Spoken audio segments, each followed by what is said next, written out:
masama sa ginawa ni Wilmer Marquez? Diba? Naglakad siya, rumampa siya, nadala naman niya. Eh, bakit nyo siya kinikriticize? Kayo nga, kaya nyo ba rumampa na parang kay Win-Win? Sige nga, tapatan nyo nga. Ang kakapal ng mga mukha nyo, parang mambash sa kanya ng ganyan. At saka malo mo, strategy din niya yun. O di ngayon, napag-uusapan siya. Yun, di ba? Alam mo, parang mayroong malakas kalaban si Win-Win. Aside from Atisa Manalo, Iliana Aduana, at saka kay Katrina Liagado, yung Laguna mismo. Hindi sila...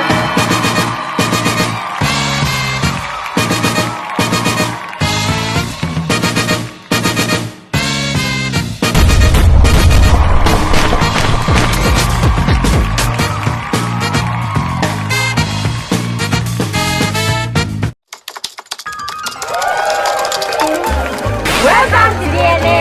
Ayan, saan na nga ng swimsuit competition dito sa Aqua Boracay. Pero si Wilmer Marquez na binabatikos ng mga netizen. Oo nga, ang dami ng mga bashers ngayon.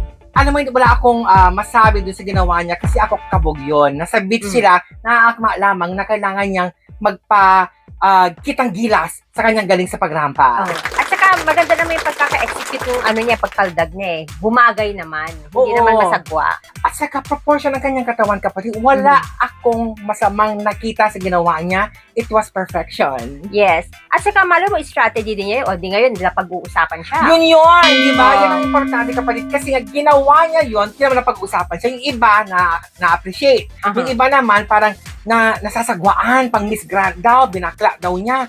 Eh, alam masama doon sa ginawa niya? Nasa beach sila, alangan naman mag-ano siya doon, mag-walking like wearing a gown, di ba? Hindi, maganda naman yung ginawa niya. Hindi naman siya masagwa. Oo. Pero hindi ko alam kung bakit hindi nagustuhan ng mga netizens. Sa tingin mo, ano ba ang hinaharap ng netizen? Kinikriticize o napapansin si Wilmer Marquez?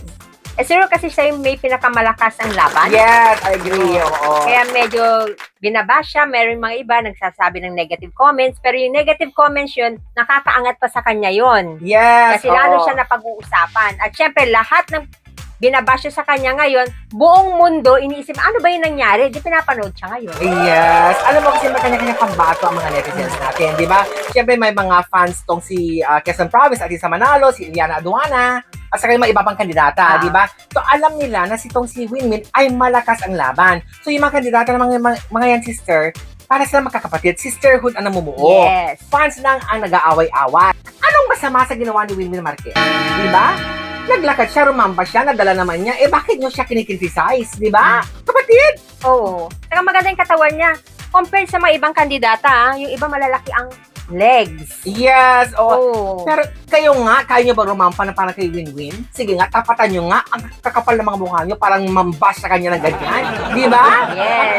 Nakakagalaiti. Well, Suportahan na lang natin. yes, alam naman natin na maraming matitinding kalaban, okay? Pero ako talaga, personally, inaamin ko naman talaga, maka-Win-Win Marquez ako. Isa siyang magandang ehemplo kasi isa siyang magulang, isa siyang nanay, ulirang ina na nagtatrabaho at nakita mo naman yung kanyang hubog ng katawan, parang walang anak. Yes, alam mo, kung if ever man na manalo siya, o pala rin siya maging Miss Universe Philippines, siya ang kaunahang, alam mo, making history na isang mother na nanalo ng Miss Universe Philippines or magre-represent sa atin. At kung manalo sa Miss Universe, Miss Universe 2025, di history ito, di ba? Yes. Proven na si Wilmer Marquez. Parang meron na siyang ibubuga kasi nga, di ba, Reyna Hispano-Americana na siya. So talagang, yun na yung edge niya. And alam ko malakas ang laban niya. Kaya sa mga fans na dyan, ewan ko ba sa inyo, bakit nyo talaga? Suportahan na lang natin. Oo. Di ba? At hindi naman yun, kahit naman anong gawin niya sa kanya, yung confidence niya, hindi yan bababa. Oo. Mas lalo niyong iniaangat. So, Alam mo, parang mayroong malakas kalaban si Win-Win. Aside from Atisa Manalo, Iliana Aduana, at saka kay Katrina Liagado, yung Laguna mismo. Hindi Sinulawan Laguna, yung mismo Laguna na hindi nakasama dun sa Boracay, yung sa parang may awarding niya sa top 8, wala si Laguna. Pero namili yung top 12, pumasok si Laguna, pang 21 siya. Pero ang ganda rin nung Laguna na yun. oo nga, marami rin magagaling. Hindi lang naman si Win-Win. Pero syempre, pag nakakaangat sa lahat, ang number 1 mo is si Win-Win. Alam mo, ito ba nakakatawa, no? Alam mo sa Aqua Boracay, kasi nga nanood ako noon. So, yung pinapanood ko siya, kinakabahan ako kasi nga, top 8 lang pipiliin, 7 na. wala pa yung Muntinlupa si Winwin Marquez. Nung pang-8 na, tinawag si Winwin, alam mo talaga, napasigaw ako, na parang deserve niya talaga. Oy, kasi maganda naman yung kanyang pagrampa. Saka yung confidence level niya to the max. Yeah, sa mga nambabash kay Winwin Marquez, yan, manahimik na lang kayo kasi hindi naman kayang tapatan yung Saka ginagawa sa niyo. totoo lang, siya na yung may meron title holder sa lahat ng kandidata. True, yeah. So ngayon, dapat suportahan natin yung alam natin nakakaangat at kayang ipaglaban ang Pilipinas sa Miss Universe. Sa totoo lang, siya lang yung may narating na sa kanilang lahat. Kasi siya ang kaysa isang nanalo, di ba? International. Yeah. Compared sa mga ibang kandidata yan, ha? Yung mga iba, di ba, mga nanalo lang dito sa Philippines. Yes. Di ba? Na mga nag-take 2, nag-take 3 na. O runner-up sa ibang bansa. Pero supportahan natin lahat sila. Okay? Yun lang naman masasabi ko eh. And sa mga nambabash yan, makikita mo naman yan sa comment section, kapatid. Talagang yung pambabash kay Winwin Marquez, natatawa na lang ako sa inyo. Ang gaganda nyo! Yes, okay. Anyway, supportahan natin lahat ng kandidata natin. At syempre, unang-unang supportahan natin ay si Miss Winwin Marquez. Anyway, thank you so much for tuning in and we'll see you again soon.